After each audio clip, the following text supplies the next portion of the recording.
আমরা মাঠে, তোমরাও আসো মাঠে, খেলা হবে, জমাইয়া খেলা হবে। খেলোয়াড়রা কোথায়? এ গালপোড়া শামীম ওসমান, যেটা দেখলেই মনে করো যে গার মধ্যে একটা জ্বালা ধরতো। শামীম ওসমান নাকি তার বউ বাচ্চা ফুল ফ্যামিলি নিয়ে, নাতি পোতা নিয়ে সব বাগছে, দেশ ত্যাগ করে পলাইছে। তোমরা কি করলা? খেলা তো হবে এখন।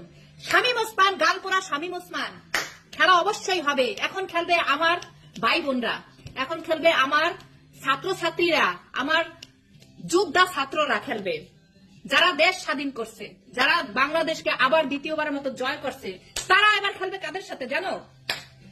বেগুন দিয়া বেগুন লাগা, হে লাগা, হে আরো লাগা, বেগুন বড় বেগুন লাগা, হ্যাগোলগে খেলবে।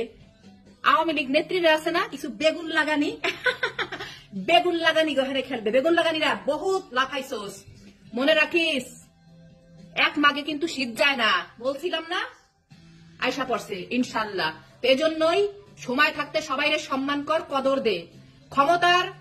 ক্ষমতা পাইয়া কারোর সাথে এমন বিবেচার অন্যায় করিস না। বেগুন কিন্তু আমরা সবাই এখানে দেবো। বেগুন লাগা। কোথায় আমার ছাত্রছাত্রীরা? যাও যাও, ছাত্র লীগ কত মুস্কিল আছে না, হ্যাঁ করে